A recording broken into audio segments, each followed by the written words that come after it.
It's easy to feel down on yourself and directionless, but it's a new year. It's time to shake those bad habits, focus up, and become your best self. This includes taking care of your home, your mind, your body, your spirit, everything that makes you who you are. With discipline, self-care, and a little bit of grace, you can become the person you are meant to be, so you can do the things you were meant to do.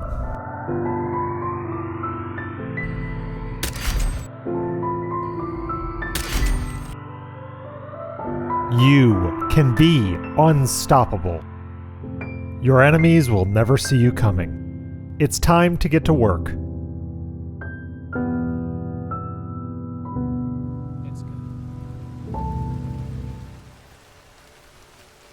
Rainwater ran down the neon signs and cinder block buildings of Chongqing. As ICA handler, Angus Pritchard made his way down the street, clenching his umbrella and speaking nervously about the task ahead. It's important to stress, we are not dealing with just anyone. This man is dangerous. He knows how we work. 47 remained silent, thinking on Pritchard's words. All right, down here. Keep calm, gentlemen. 47 was calm, and he already knew that he himself was more dangerous than the target. Here we go. You must be Mr. Pritchard. Welcome. And you are? Dr. Hay, an associate of Mr. Valiant. He's waiting, so please follow me. Dr. Hay ushered the men into an inconspicuous cargo container, which led to a well-lit and eerily sterile corridor. So, exactly what do you do here, Dr. Hay? I'm the head biochemist of the operation. Of the operation? Looks like a massacre. Not everyone was willing to comply to our takeover. Signs of a gunfight that occurred only hours ago were everywhere. An armed custodian jabbed his mop at a puddle of crimson blood on the right. Bullet holes punctured tempered glass, and shell casings dotted the once pristine floor. Pritchard and Dr. Hay continued to make small talk as Dr. Hay led the group further down into the facility. It wasn't long until the corridor opened up into a wide sitting area. 47 saw the target. That is Max Valiant, ex-ICA. Find out what he wants, then put him to rest. 47 noted the absolute disdain in Diana's voice as she spoke into his earpiece. It seemed personal for her. Collateral damage to get your attention. It worked. Look, I come in peace. Valiant spoke with a muddled yet strong European accent. 47 couldn't place it. French or Belgian, maybe. The ICA respects you. I'm here, aren't I? Now, get to the point. Don't mock me. Take a seat. 47 and Pritchard sat down on the sofa as instructed, and waited for Valiant to speak. Okay, Pritchard. Thanks for showing up. You are here because I'm about to change the game. Big time. Is that so? For years, the ICA has been on top of the game, employing only the best agents to ensure that nobody is untouchable. This dedication to quality is expensive. How much time and money do you put into a single candidate? Anyone? 47 spoke up. 6 years of training. It's extensive, employing hundreds across multiple fields, and the costs are substantial. A single candidate is estimated at north of 135 million, if they complete the training. And that's if. There is no way you can grow. The required kind of talent doesn't come along very often. What if I told you that I can boost recruits and cut costs? I'd say you're full of shit. In Romania, I stumbled across the remnants of a very interesting research project. 47 already knew of the Ortmeyer project in Romania. It was his birthplace, after all.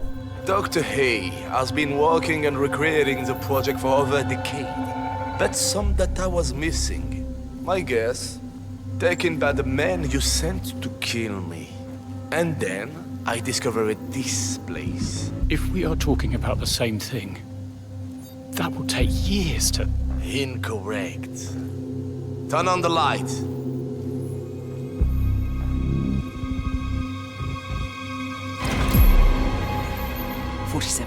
This is a threat we could not have predicted. We need a new line of action. Are you insane? Stand by for further We instructions. have cloned a human. This is a breakthrough. It's unethical. 47 watched as Pritchard and Valiant bickered. Yes. Beautiful, aren't they? Each clone is a perfect replication of Max Valiant, The perfect agent in his prime. retaining his memories, skills, his consciousness, if you will. 47, objective updated. I'm authorizing additional targets. Eliminate Valiant and his clones. None of them can make it out alive. The field shifted, but 47 remained confident. 13 identical copies of an imperfect host had weaknesses that he could exploit. Valiant wasn't perfect, but 47 was scientifically engineered to be as close to perfect as possible. He was still the apex predator in the room. Valiant led the group on a tour of the lab, boasting about the strength, marksmanship, physical agility, and endurance of his clones. The last leg of the tour brought them into a dojo where clone number 6, Valiant's favorite, was waiting to greet them. Here we are, our dojo. Wake up! We have guests. I thought there would be 2 here, so we could show off their hand-to-hand combat. But apparently not. Well, I saw my brother not long ago. Sure he will be back. No time. Easy, Dr. Hay. He's still fresh from the tank. I can break some bricks. Okay. Break some silly bricks. Watch it, Doctor. They are all me. Go ahead, impress us. Are you kidding me? Bricks? What is this, a circus act? Don't you start. Please, show us what you've got. 47 knew he could take number 6. He saw an opening and spoke up. Excuse me, but may I entertain Dr. Hay's original intention? Bricks don't hit back. Thank you. I'm strong. Why? Because I eat a lot of legume, so I'm ready. Angus, your man's got steel balls, and funny too.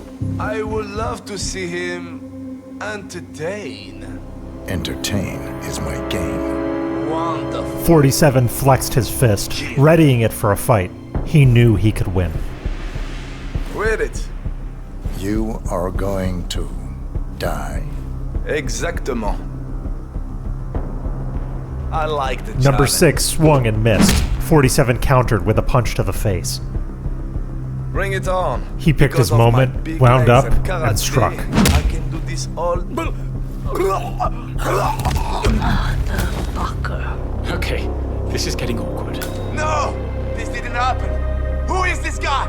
We are ICA. Screw you! One target was down with plausible deniability. 47 was still on mission and keeping a low profile. Let's go to the office. Talk business. Please. Valiant's office was sparse, nearly empty. 47 took it all in, making note of a security console on his left, as well as a privacy glass switch in back of him. Both would prove useful. There is more. You are not just handing this to us on a plate. Have you approached anyone else? No, you are first in line.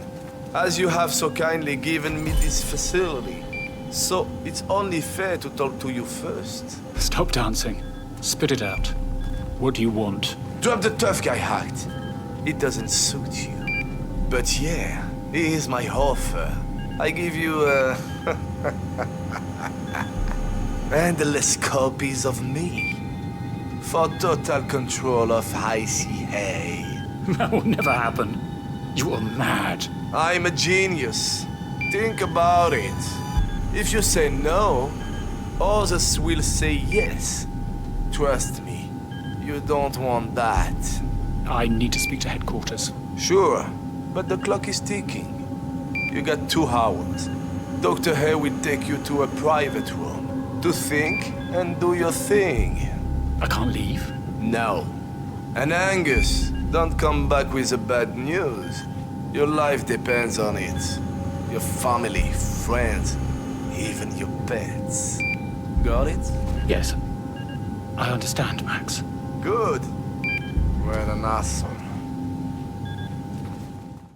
Pritchard exited the room.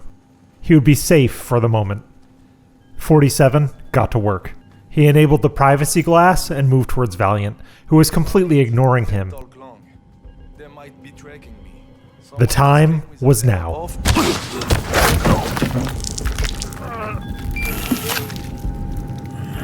Excellent, 47. Valiant has been eliminated. But we need to take down all the clones as well. 47 didn't pause. He picked up Valiant's sidearm, stowed it, and hid the body as Diana recorded the kill. This contract was far from complete.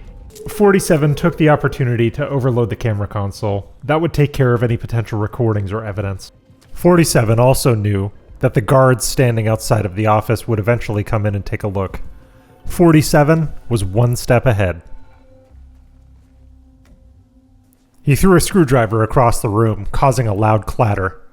The guard came to investigate.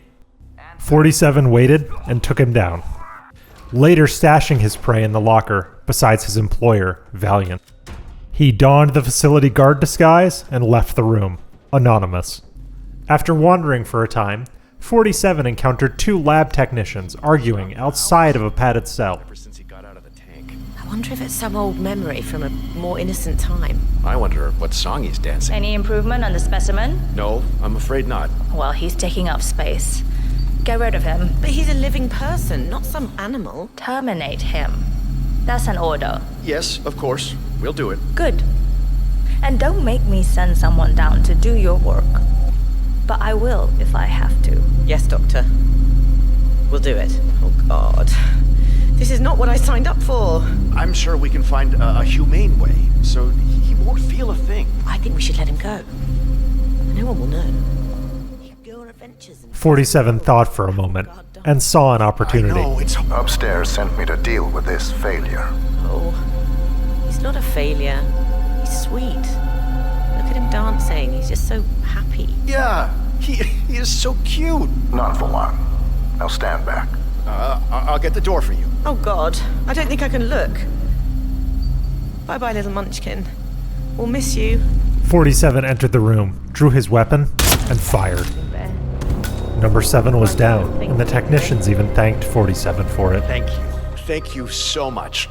We couldn't get ourselves to do it. I don't understand how you can do it with so much ease. You get numb after a while. On to the next. Not much further down the corridor, 47 discovered a large room full of vats. Vats containing more clones of Valiant. This must be where the clones are created. Oh, this operation is bigger than I feared. 47, you know what you need to do. This was in fact a problem. One that 47 would come back to later. 47 wandered the facility for a time, until he came upon the firing range. He quickly dismissed the sentry standing guard. Take a break. I can handle these two. Yeah, okay. Thanks. The freaks are all yours. Think you're the freak.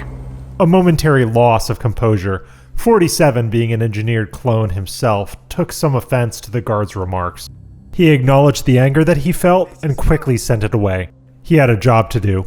As he watched 4 and 5 practice, he saw an opening. Argon that the construction crew had left behind. 47 loosened the valve and waited. The gas would do the work for him. All he needed was a spark. Number 5 was down. On to the next one. As the range master scrambled to make sense of what happened to number 5, 47 made his way to the fitness center. He spotted a researcher making his way to the toilets. 47 followed close behind and took him down. Stashing his body in a nearby closet, 47 thought this to be a less conspicuous disguise than an armed security guard. He walked the facility as a researcher until he came upon clone number 4 in a locker room, sulking over the death of his brother, number 5. 47 pulled out his gun and delivered a lethal shot. Number 4 was at peace now. No more grief, no more suffering. 47 hid the body and continued on. He made his way back to the research floor, where clone number 3 was doing an agility exercise. He relieved the researcher from her post. I'm here to relieve you of your duties. Oh. I'll get out of your hair. Oh, I'm terribly sorry. Your look suits you. I'll just grab a cup of tea. He was happy to take over. He nonchalantly approached the controls and let number 3 go.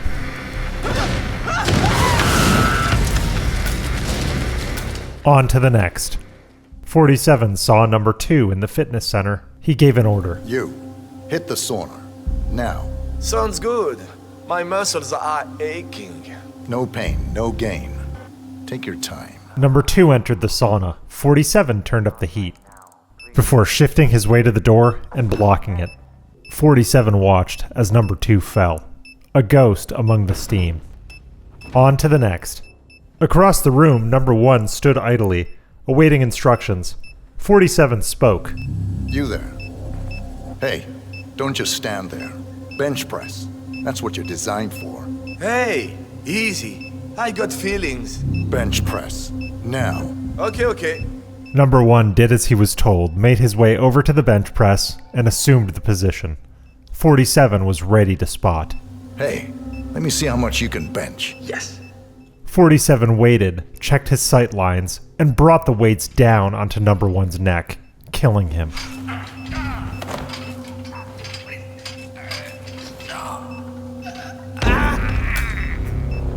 With that, the only targets remaining were the clones in the tanks. 47 moved back to the toilet to don the facility guard disguise from earlier. It was time to finish this. 47 stood before the last 6 remaining copies of Max Valiant, all that was left of him. He surveyed the room and thought things over. 2 technicians and Dr. Hay stood in his way. 47 chose his moment carefully, drew his emetic dart pistol, and shot Dr. Hay, injecting her with the dart that would make her vomit uncontrollably. Neither technician noticed. His approach was still clean. He followed Dr. Hay. As she walked to the bathroom, she was suddenly startled by 47's handiwork as she saw number 1 splayed out on the bench. Oh shit! Hey, are you okay?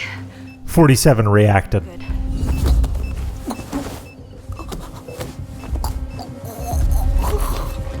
This was a minor setback, but he was still anonymous and his approach still clean. He hid Dr. Hay's body in a nearby bathroom stall before making his way back to the vats. 2 lab technicians were all that stood in his way. He knew that chloroform was the solution. He had picked some up earlier. He grabbed a bottle and tossed it at the technician's feet.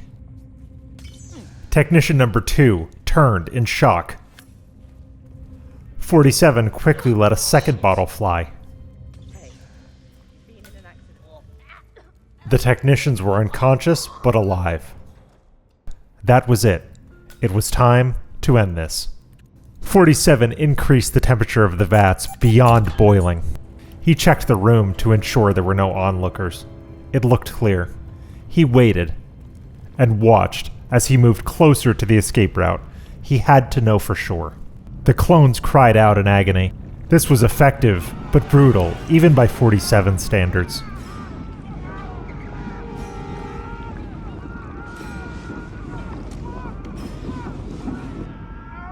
Excellent work, 47. All targets have been eliminated. I know this can't have been easy. Now get out of there. We have a team on standby to take care of the rest. Your money is being transferred now. Diana confirmed the remaining kills and gave 47 the go-ahead to leave. He walked briskly to the emergency exit, swiped out, and left. He was a silent assassin.